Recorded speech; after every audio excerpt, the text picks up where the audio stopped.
If South Park Season 27 proved anything, it's that Trey Parker and Matt Stone aren't satisfied with just torching Donald Trump. They wanted collateral damage. Enter J.D. Vance, Trump's loyal sidekick, portrayed in the show as a pitiful hanger-on with a giant bobblehead and the spine of a doormat.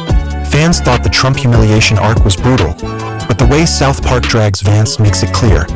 Nobody's safe, especially not the little guy who lives in Trump's shadow. From his very first appearance, Vance is drawn as a tiny man with a ridiculously oversized head, waddling next to Trump like a cartoon intern desperate for approval. His every scene screams, beta sidekick. The animators don't hold back. Trump literally kicks him around like a football. One gag has Vance trying to offer the president a cup of water, only for Trump to punt him clear across the Oval Office. The laugh track in the cartoon audience roars, and Vance picks himself up, dusts off his tiny suit, and chirps, "Yes, sir. Thank you, sir," like a trained lapdog. The mockery doesn't stop with slapstick. Parker and Stone nail him with some of the sharpest satire of the season, JD as the human furniture of Trump's world.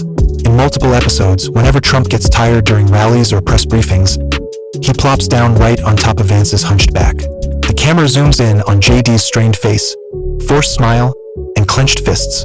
It's funny, but it's painful too. The metaphor is crystal clear. To stay close to power, he's willing to literally carry Trump's weight, both figuratively and in South Park's twisted logic, physically. Then comes the writing gag, maybe the meanest of all. In one scene, Vance proudly presents a speech he drafted for Trump. He holds it up like a golden ticket. Trump rips it out of his hands, crumples it, and slaps it right on JD's oversized forehead. The audience howls. JD's giant cartoon head looks even bigger with a wad of paper stuck to it, and Trump walks away without even acknowledging him. The kid with the glue stick humiliation lands perfectly. This isn't a partner. This is a punchline. What makes it sting is how South Park plays up his internal frustration.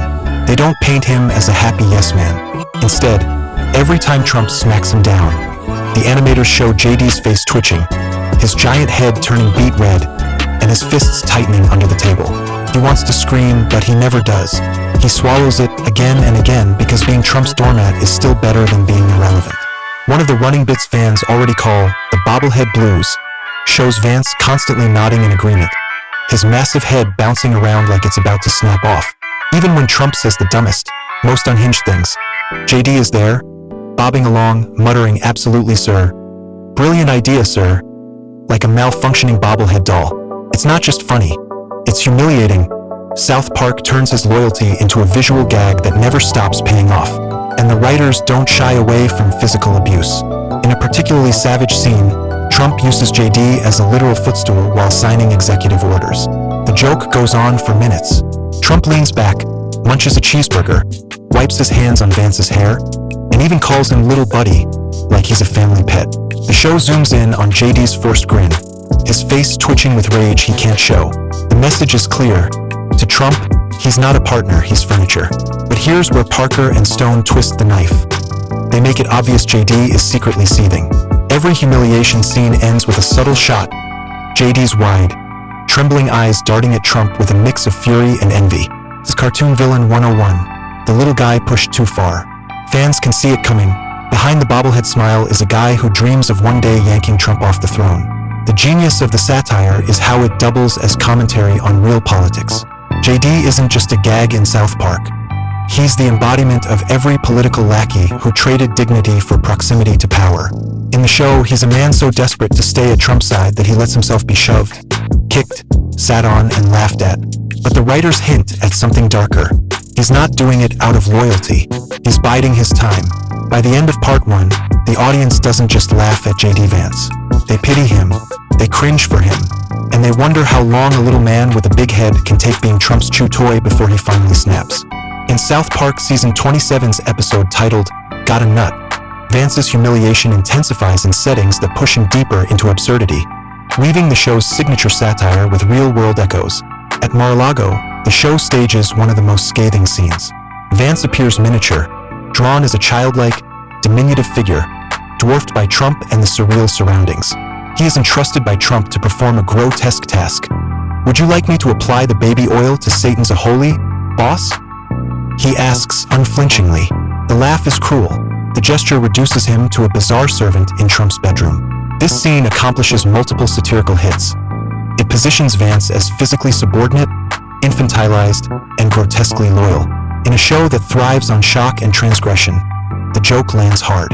The absurdity highlights not just Vance's sycophantic posture, but his willingness to partake in the most humiliating tasks just to stay near his boss. Earlier, in that same Got a Nut episode, Vance is mocked even before the oil scene. He shows up at Mar-a-Lago again in a recruiting pitch with Trump, declaring, "Boss, the plane is here from Immigration and Customs Enforcement," only to be told curtly by Trump, "I know, stupid. Let's go." The insult is flippant, and the show doesn't shy away from underscoring his second-class status. The narrative also shows Vance being kicked out by Trump in one scene. Trump's impatience with his aide materializes as a literal shove. "Get out of here," he demands. The portrayal is harsh. It's not just mockery, it's physical dismissal. That moment reinforces the message. In Trump's world, Vance is dispensable. Another recurring motif in press coverage is that Vance is portrayed as tiny in height, nearly child-sized next to Trump. Fans on social media noticed how South Park exaggerated his stature, making him barely half the height to visually amplify his inferiority. Vance's public reaction is also depicted, though less in the episode and more in real life. He quote-retweeted the South Park promo tweet featuring his cartoon self with the caption, "Well, I finally made it." This framed his response as stoic or even self-aware, a bit of meta-acceptance of the parody. However, Vance's scenes serve as recurring reminders. He's the butt of Trump's jokes and a visual punchline. South Park doesn't give him an arc of rising power. Instead, it cements him as a perpetually humiliated sidekick. So unlike our fictional version where he secretly plots a takeover, the actual show doesn't grant him a real path to power. His ambition remains internal or subliminal at best. The series keeps him in subservience, kicking, insulting, ordering him to perform grotesque tasks, and erasing his dignity. In the final moments, the camera lingers on the absurd tableau. Trump, Satan, Vance, Noam, and Mr. Mackey sing him parodies. Vance stands smaller than ever. The contrast between the leader and his tiny companion is stark. His face, bobbleheadly exaggerated, becomes the visual symbol of every political aide whose ambition is smothered by loyalty. By now, the joke's pretty clear. Vance isn't just Trump's sidekick. He's his footstool, his little buddy who smiles when he's kicked, nods when he's insulted, and stands quietly while his boss basks in the spotlight. But in season 27 and the premiere of season 28, South Park subtly drops seeds that maybe, just maybe, Vance isn't simply content with being second fiddle. Maybe he has a secret grind to pull the strings, take the throne, and become the big man himself. In season 27's episode, Got a Nut, Vance debuts dramatically as the pint-sized, giant-headed lapdog of President Donald Trump. He asks, "Boss, the plane from ICE is here," and gets slapped away with, "I know, stupid. Let's go." He offers grotesque service. He lets himself be reduced to a comic prop, a tiny man in service of a giant ego. But what the show quietly frames is, why is he there at all? And who's really running the game behind the scenes? Then comes season 28's premiere, and Vance's role pivots. Yes, he's still the little man next to Trump, still the clueless aide, but now he starts pulling strings. He convinces Trump to perform a bizarre abortion at Planned Parenthood, for Satan's baby, no less. And when that gets complicated, Vance connects with tech mogul Peter Thiel, giving him access to every government database, so they can stop the baby's birth and decode a weird meme. In that episode, Vance isn't just the victim, he's the plot driver. He's the one whispering in Trump's ear, "Boss, let's do this," then arranging the absurd chain of events that lead to chaos. The show frames this with a comic image of the tiny guy steering the giant, all while the giant doesn't even know what's happening. That's the switch. The cartoon Vance isn't just being walked on, he's walking. The symbolism is obvious. Vance's oversized head frames his ambition. While he stands in the shadow of Trump, his mind is working. Every time he's kicked, every time he's told, "Get out." The animators linger on that moment, his eyes flashing, his clenched fist hidden behind the podium, his head nodding even as his body slumps. The audience is shown that below the bobblehead grin lies resentment, desire, and a plan. What if Vance's humiliation is his cover story? The show hints that the more he puts up with the abuse, the more he accumulates leverage. He stays because he's playing the long game. While Trump grabs headlines with naked appearances, Satan pregnancies, and meltdown mid-press conference, Vance quietly builds alliances. With Thiel, with databases, with memes. The little guy becomes the secret power behind the throne, or at least thinks he does. And what becomes of Trump in this dynamic? He looks like the boss, sure, but the show casts him as the one desperate for validation, for chaos, for adoration. Vance's role then flips. He isn't just subservient, he's essential. The guy with ears to the ground, who gets things done or tries to. While Trump rages, poses naked, and tweets.